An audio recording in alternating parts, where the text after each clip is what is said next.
ಎಲ್ಲರಿಗೂ welcome back to Richie ವ್ಲಾಗ್ಸ್ಗೆ. ಈ ಒಂದು ವ್ಲಾಗ್ನ ಕಂಟಿನ್ಯೂ ಆಗಿ ನೋಡ್ರಿ, ಎಲ್ಲೂ ಸ್ಕಿಪ್ ಮಾಡಬೇಡ್ರಿ ಪ್ಲೀಸ್. ಇಷ್ಟ ಆದರೆ ಒಂದು ಲೈಕ್ ಮಾಡಿರಿ. ಇವತ್ತು ನಾ ಮಧ್ಯಾಹ್ನದಿಂದನೇ ವ್ಲಾಗ್ನ ಸ್ಟಾರ್ಟ್ ಮಾಡೀನಿ. ಮಮ್ಮಿ ಮಾರ್ಕೆಟ್ನಾಗ ಈ ಒಂದು ಕಾಯಿ ತಂದಿದ್ರಿ. ಈ ಕಾಯಿಗೆ ನಾವು ಕಂಚಿಕಾಯಿ ಅಂತಲೂ ಕರಿತೇವ್ರಿ, ಕರ್ಣಿಕಾಯಿ ಅಂತ ಕರಿತೇವ್ರಿ. ನಿಮ್ಮ ಸೈಡ್ ಏನಂತ ಕರಿತೀರಿ ಅಂತ ಕಮೆಂಟ್ ಬಾಕ್ಸಲ್ಲಿ ಕಮೆಂಟ್ ಮಾಡಿ ಹೇಳ್ರಿ. ಈ ಒಂದು ಕಾಯಿಯಿಂದ ಉಪ್ಪಿನಕಾಯಿ ಮಾಡ್ಬೇಕ್ರಿ, ಭಾಳ ಟೇಸ್ಟಿ ಆತ, ಭಾಳ ಮಸ್ತಾಗಿರ್ತಾವೆ. ಇವತ್ತು ನಾನು ಇಲ್ಲಿ ಉಪ್ಪಿನಕಾಯಿ ಮಾಡಾಕತ್ತಿದ್ದೆ ರೀ. ಫಸ್ಟ್ ಈ ಕಾಯಿನ ನೀಟಾಗಿ ತೊಳ್ಕೊಬೇಕ್ರಿ. ತೊಳೆದಾದ್ಮೇಲೆ ಒಂದು ಕಾಟನ್ ಬಟ್ಟೆಲಿ ನೀಟಾಗಿ ಒರೆಸ್ಕೋಬೇಕ್ರಿ. ಇಲ್ಲ ಅಂದ್ರೆ ನೀರಿನ ಅಂಶ ಇದ್ರೆ ಕೆಡೋ ಚಾನ್ಸಸ್ ಇರ್ತದೆ. ಅದಕ್ಕೆ ನೀಟಾಗೆಲ್ಲ ಒರೆಸ್ಕೋಬೇಕ್ರಿ. ಆಮೇಲೆ ಎಲ್ಲ ನೀಟಾಗಿ ಕಟ್ ಮಾಡ್ಬೇಕ್ರಿ. ನಿಮ್ಗೆ ಯಾವ ಸೈಜ್ ಬೇಕಲ್ರಿ ಆ ಸೈಜಿಗೆ ಕಟ್ ಮಾಡ್ಕೋಬೇಕು. ಸಣ್ಣ ಸಣ್ಣಗೆ ಬೇಕಂದ್ರೆ ಸಣ್ಣ ಸೈಜಲ್ಲಿ ಕಟ್ ಮಾಡ್ಕೊರಿ, ದೊಡ್ಡ ಬೇಕಂದ್ರೆ ದೊಡ್ಡದಾಗಿ ಕಟ್ ಮಾಡ್ಕೊರಿ. ನಾನಿಲ್ಲಂದ್ರೆ ಮೀಡಿಯಮ್ ಸೈಜಲ್ಲಿ ಕಟ್ ಮಾಡ್ಕೊಳಕತ್ತೀನಿ ರೀ. ಸೊ ಈ ಕರ್ಣಿಕಾಯಿ ತಿನ್ನೋದ್ರಿಂದ ನಮ್ಮ ಬಾಡಿಗೆ ಭಾಳ ಬೆನಿಫಿಟ್ಸ್ ಇದಾವೆ ರೀ. ಏನೇನಪ್ಪ ಅಂದ್ರೆ ಇಮ್ಯುನಿಟಿ ಪವರ್ ಹೆಚ್ಚಾಗ್ತದೆ ರೀ, ಬಿಕಾಸ್ ಇದ್ರಾಗ ವಿಟಮಿನ್ ಸಿ ಇರೋದ್ರಿಂದ. ಮತ್ತು ಡೈಜೆಷನ್ ಪವರ್ ಇಂಪ್ರೂವ್ಮೆಂಟ್ ಆಗ್ತದೆ ರೀ. ಯಾರಿಗೆಲ್ಲ ಗ್ಯಾಸ್ಟ್ರಿಕ್ ಪ್ರಾಬ್ಲಮ್ಸ್ ಎಲ್ಲ ಇರ್ತದಲ್ಲ ಅದನ್ನು ರೆಡ್ಯೂಸ್ ಮಾಡ್ತದೆ ರೀ. ಹಾರ್ಟ್ ಹೆಲ್ತಿಗೆ ಭಾಳ ಒಳ್ಳೇದ್ರಿ ಇದು. ಇದ್ರಾಗ ಆ್ಯಂಟಿ ಆಕ್ಸಿಡೆಂಟ್ ಇರೋದ್ರಿಂದ ಬ್ಯಾಡ್ ಕೊಲೆಸ್ಟ್ರಾಲ್ ಎಲ್ಲ ಕಂಟ್ರೋಲ್ ಮಾಡ್ತದೆ ರೀ ಇದು. ಕರ್ಣಿಕಾಯಿ ರಸ ಡೈಲಿ ನಾವು ನೀರಾಗ ಮಿಕ್ಸ್ ಮಾಡಿ ಮುಖಕ್ಕೆ ಅಪ್ಲೈ ಮಾಡೋದ್ರಿಂದ ಇದೆಲ್ಲ ಡಲ್ ಸ್ಕಿನ್ನು ಮತ್ತು ಪಿಂಪಲ್ಸ್ನ ರೆಡ್ಯೂಸ್ ಮಾಡ್ತದೆ ರೀ. ಇದು ಕರ್ಣಿಕಾಯಿ ನಾವು ಡೈಲಿ ತಿನ್ನೋದ್ರಿಂದ ನಮ್ಮ ಬಾಡಿ ಒಳಗಿಂದ ವಿಷ ಪದಾರ್ಥಗಳನ್ನು ಹೊರಗೆ ಹಾಕೋಕ್ಕೆ ಹೆಲ್ಪ್ ಮಾಡ್ತದೆ ರೀ. ನಾನು ಎಲ್ಲನೂ ಪಟ ಅಂತ ಕಟ್ ಮಾಡ್ಕೊಂಡೆ ರೀ. ನೋಡ್ತಿರ್ಬೋದು ನೀವು ಇಲ್ಲಿ ಎಷ್ಟೊಂದು ಆಗೈತಿ.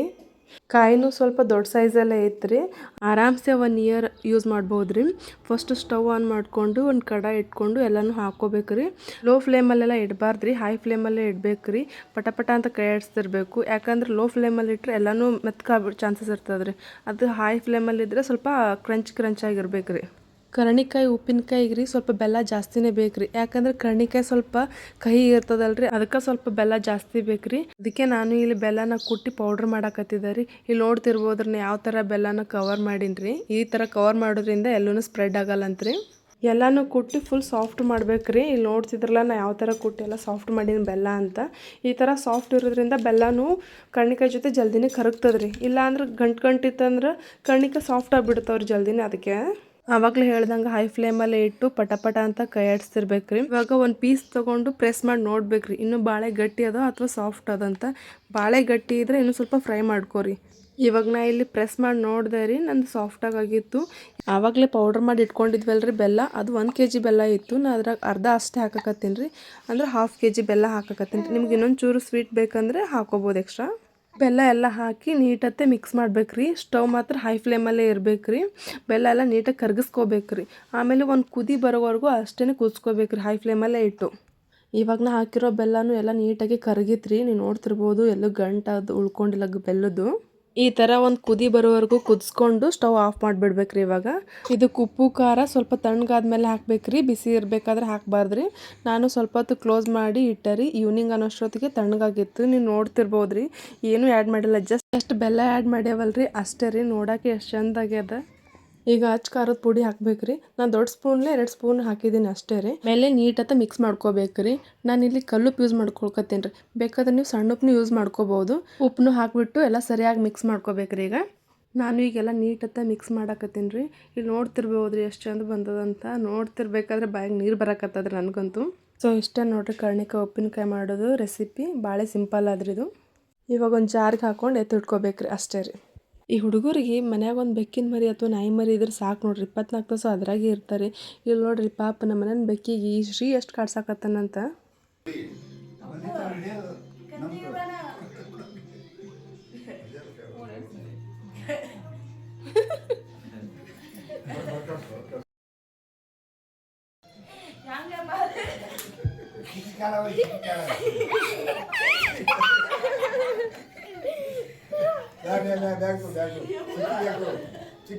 ಒಂದು ಲೇಸರ್ ಲೈಟ್ ತೊಗೊಂಡ್ಬಿಟ್ರಿ, ಆ ಬೆಕ್ಕಿ ಕಾಡ್ಸಕತ್ತಾರೆ.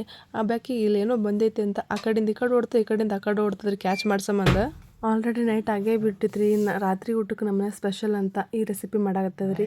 ಯಾರಿಗೆಲ್ಲ ದಿನ ಚಪಾತಿ ರೊಟ್ಟಿ ತಿಂದು ಬೇಜಾರಾಗಿರುತ್ತೆ, ಈ ಒಂದು ರೆಸಿಪಿ ಮಸ್ಟ್ ಟ್ರೈ ಮಾಡಿರಿ, ಭಾಳ ಮಸ್ತ್ ಇರ್ತದೆ. ಪದೇ ಮಾಡ್ಕೊಂಡು ತಿಂತೀರಿ ಪಕ್ಕನೆ. ಈ ರೆಸಿಪಿಗೆ ಖಾರ ಚಕೋಲಿ ಅಂತಾರಿ. ಇದು ಮಾಡೋದು ಚಪಾತಿ ಹಿಟ್ಟಿನಿಂದ. ಫಸ್ಟ್ ಚಪಾತಿ ಹಿಟ್ಟನ್ನ ಹಾಕ್ಕೊಂಡು ಇಟ್ಕೋಬೇಕ್ರಿ. ನಾನು ಅದ್ರದ್ದೇನು ಶೂಟ್ ಮಾಡೋಕೆ ಹೋಗಿಲ್ರಿ ಇಲ್ಲಿ. ಆಮೇಲೆ ಈ ಥರ ಒಣ ಕೊಬ್ಬರಿ ಇರ್ತದಲ್ರಿ, ಇದು ಸ್ವಲ್ಪ ಸುಟ್ಕೋಬೇಕು. ಈ ಥರ ನಾ ಯಾವ ಥರ ಸುಡಾತೀನಲ್ರಿ ಇದೇ ಥರ ಸುಟ್ಕೋಬೇಕು. ಸುಟ್ಟಾದ್ಮೇಲೆ ಸ್ವಲ್ಪ ಹೊತ್ತು ತಣ್ಣಗಾಗಕ್ಕೆ ಬಿಡ್ರಿ. ಇವಾಗ ಇದಕ್ಕೆ ಮಸಾಲ ರೆಡಿ ಮಾಡೋಣ್ರಿ. ಸ್ವಲ್ಪ ಹವೇಸ್ ಅಂದರೆ ಕೊತ್ತಂಬರಿ ಬೀಜ ರೀ, ಆಮೇಲೆ ಚಕ್ಕೆ, ಕಾಳು ಮೆಣಸು, ಲವಂಗ, ಆಮೇಲೆ ಸ್ವಲ್ಪ ಜೀರಿಗೆ ಇವೆಲ್ಲ ಹಾಕಿ ಸಣ್ಣಗೆ ಪೌಡರ್ ಮಾಡ್ಬೇಕ್ರಿ. ನೀವು ಬೇಕಂದ್ರೆ ಜಾರ್ಗೂ ಹಾಕೋಬಹುದು. ನಾನಿಲ್ಲಿ ಸ್ವಲ್ಪ ಐಟಮ್ಸ್ ಇರೋದ್ರಿಂದ ಇಲ್ಲೇ ಕಲ್ಲಲ್ಲೇ ಕುಟ್ಕೊಳಕತ್ತೀನಿ ರೀ. ಇಲ್ಲಿ ನೋಡ್ತಿದ್ರಲ್ಲ ನಾ ಯಾವ ಥರ ಸಣ್ಣಗೆ ಪೌಡರ್ ಮಾಡಿಲ್ಲ, ಇದೇ ಥರ ಸಣ್ಣಗೆ ಆಗಿರ್ಬೇಕ್ರಿ ಪೌಡರ್. ಆವಾಗಲೇ ನಾವು ಕೊಬ್ಬರಿನ ತಣ್ಣಗಾಗಿ ಇಟ್ಟಿದ್ವಲ್ಲ, ಈಗೆಲ್ಲ ತಣ್ಣಗಾಗೈತ್ರಿ. ಇದನ್ನೆಲ್ಲ ಫುಲ್ ಕುಟ್ಟು ಸಣ್ಣ ಮಾಡ್ಬೇಕ್ರಿ. ಅತಿ ಸಣ್ಣ ಆಗಬಾರ್ದು, ತಿನ್ನಕತ್ತಾಗ ಬಾಯಾಗ ಕೊಬ್ಬರಿ ಸಿಕ್ತಿರ್ಬೇಕ್ರಿ. ಇಲ್ಲಿ ನೋಡ್ತಿದ್ರಲ್ಲ ನಾ ಎಷ್ಟು ಸಣ್ಣ ಮಾಡಿದ್ದೀನಿ, ಇಷ್ಟು ಸಣ್ಣ ಮಾಡಿದ್ರೆ ಸಾಕ್ರಿ. ತರಿ ಆಗಿದ್ರೆ ಸಾಕು. ಈ ಚಕ್ಕೋಲಿಗೂ ಸ್ವಲ್ಪ ಬ್ಯಾಳೆ ಕುದಿಸ್ಕೋಬೇಕ್ರಿ. ಅದಕ್ಕೆ ನಾನಿಲ್ಲಿ ಕುಕ್ಕರ್ಗೆ ತೊಗರಿ ಬೇಳೆ ಹಾಕೊಳಕತ್ತೀನಿ ರೀ.